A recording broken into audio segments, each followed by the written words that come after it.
hari ini kami dari kelompok SMP 8 Makassar akan coba membawakan materi tentang asesmen. Adapun materi akan dibawakan oleh teman kelompok kami, yakni saudara Muhammad Aswar. Untuk mengefisienkan waktu dan tempat kami persilakan. Terima kasih atas kesempatan yang diberikan. Saya akan memaparkan terkait dengan topik 5, bagian ruang kolaborasi, mata kuliah prinsip pengajaran dan asesmen yang efektif di sekolah menengah. Kami ini dari kelompok PPL SMP Negeri 8 Makassar.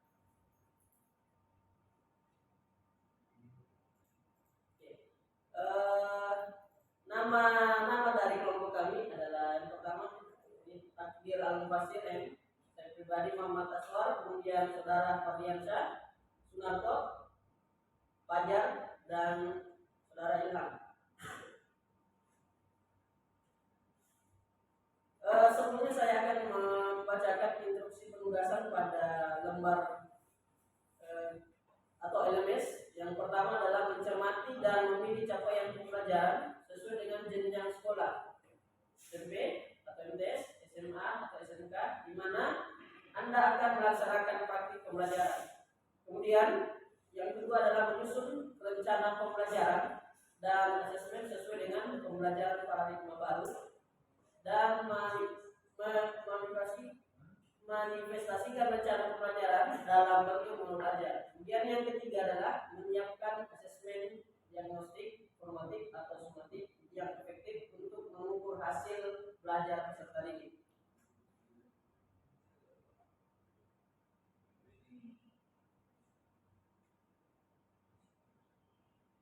Baik, yang pertama adalah tujuan pembelajaran kelas 9.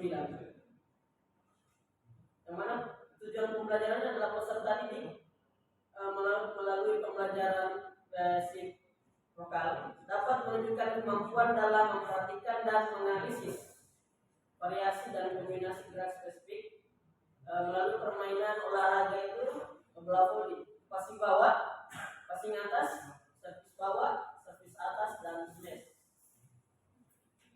Sesuai dengan potensi dan kreativitas yang dimiliki serta mengembangkan nilai-nilai motif Pancasila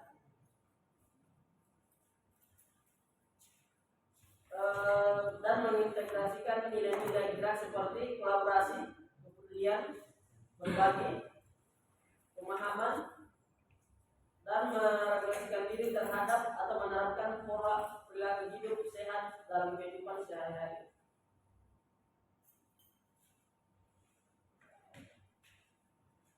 Yang kedua adalah asesmen. Nah, ini bagian A, ini perangkat asesmen, di mana ada bentuk penilaian.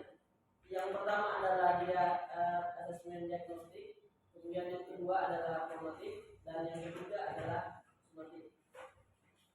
Nah, kemudian pada bagian instrumen penilaian itu yang pertama kita dahulu dengan tes pengetahuan awal atau pernyataan atau pertanyaan pemantik. Nah, kemudian ini berisi tentang penilaian sikap, penilaian pengetahuan dan keterampilan. Kemudian waktu penilaian itu dilakukan sebelum proses kegiatan belajar mengajar dan selama proses kegiatan belajar mengajar.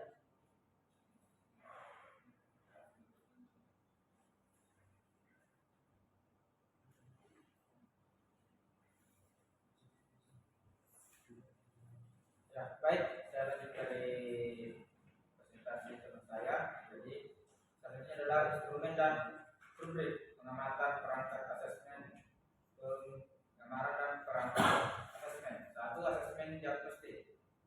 Dan instrumen penilaian asesmen diagnostik dapat kita lihat dari di atas. Yang pertama siswa, indikatornya adalah sangat paham. Yang kedua adalah paham. Yang ketiga adalah bimbingan.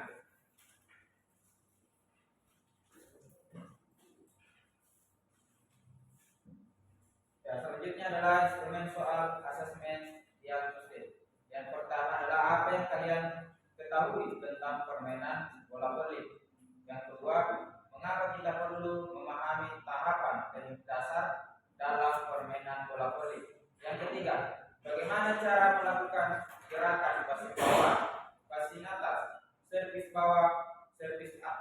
atas dan smash dalam permainan bola voli.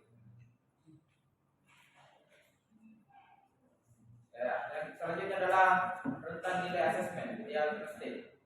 Ya, yang pertama dapat kita lihat di slide rentang angka untuk rubrik penilaian A dari angka 90 sampai 100. Kategorinya adalah sangat paham. Yang kedua untuk penilaian B dari nilai 75 sampai 89, kategori paham. Dan yang ketiga adalah untuk nilai C dari nilai 0 sampai 74 dengan kategori perlu bimbingan. Ya, selanjutnya adalah penilaian sikap profil pelajar Pancasila. Ya, dapat kita lihat dari slide. Dan tentang penilaian sikap, yang pertama itu adalah sikap mandiri, bernada kritis, gotong royong, kreatif, bertakwa kepada Tuhan Yang Maha Esa.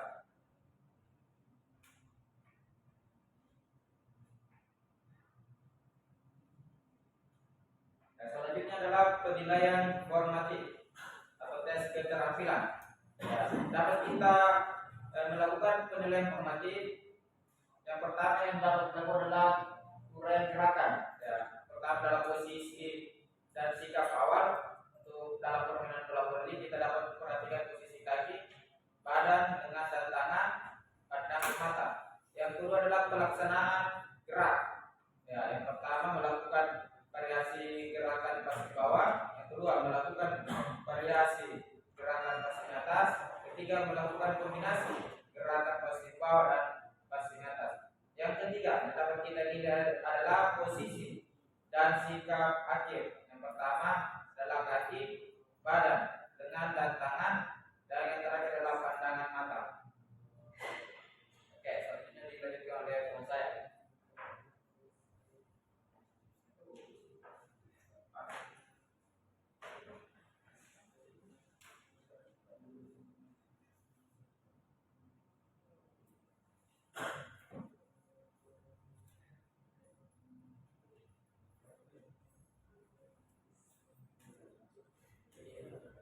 Baik, saya akan melanjutkan materi diskusi dari teman saya. Jadi yang ketiga itu terkait dengan penilaian pengetahuan, yang dimana penilaian pengetahuan dilakukan dengan cara menjawab LK pilihan ganda atau esai terkait dengan materi senam lantai beralih kelompok yang telah disediakan dan refleksi terkait dengan materi yang dilakukan di akhir setiap pertemuan dengan cara lisan.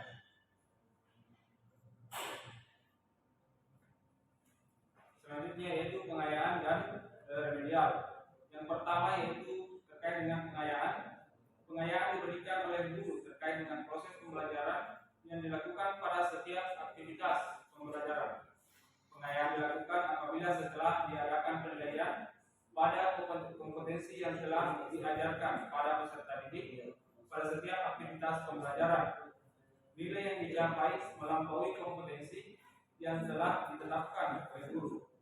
Pengayaan dilakukan dengan cara menaikkan tingkat kesulitan permainan dengan cara mengubah jumlah pemain, memperketat peraturan, menambah alat yang digunakan, serta menambah tingkat kesulitan tugas keterampilan yang diberikan. Kemudian yang kedua yaitu terkait dengan remedial. Remedial dilakukan oleh guru terintegrasi dalam pembelajaran, yaitu dengan memberikan intervensi yang sesuai dengan level kompetensi peserta didik. Dari mana guru mengetahui level kompetensi peserta didik?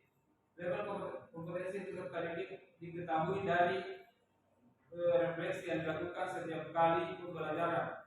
Remedial dilakukan dengan cara menetapkan atau menurunkan tingkat kesulitan dalam materi pembelajaran.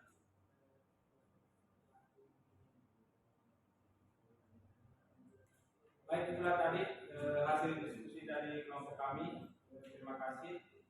Saya kembalikan kepada moderator. Oh ya, terima kasih. Itulah tadi penyampaian dari hasil diskusi kelompok SMP Negeri 8 Makassar. Adapun setelah kita mencermati hasil materi yang dibawakan tadi, itu yang mengerucut pada asesmen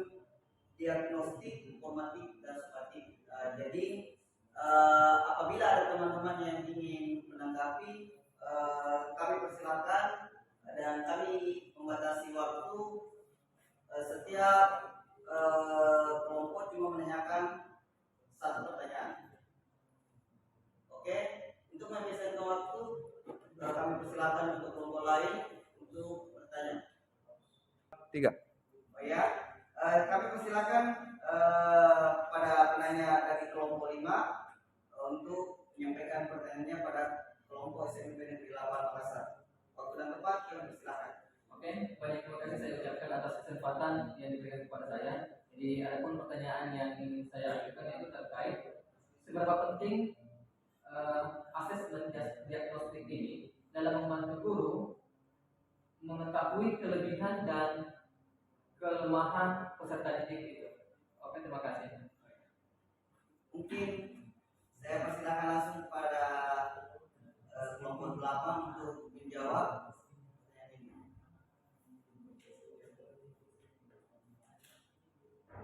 Baik, dari pertanyaan saudara terkait dengan seberapa penting asesmen diagnostik ini diterapkan terhadap pembelajaran. Baik, menurut pendapat kami bahwa asesmen diagnostik ini sangat penting menurut kami. Karena kenapa? Untuk mengetahui pengetahuan kognitif maupun non kognitif peserta didik harus melalui asesmen diagnostik. Untuk mengetahui capaian atau kompetensi peserta didik itu harus melalui asesmen diagnostik itu sebelum melakukan proses pembelajaran, sehingga dalam proses pembelajarannya nanti guru sudah mampu memahami bagaimana karakteristik peserta didik, kemudian bagaimana metode yang akan diajarkan atau metode yang akan diterapkan, sehingga hasil belajar peserta didik ini dapat menjadi sebuah prestasi belajar yang diharapkan oleh guru itu sendiri. Jadi itu menurut kelompok kami. Itu tadi jawaban dari kelompok 8. Bagaimana saudara penanya?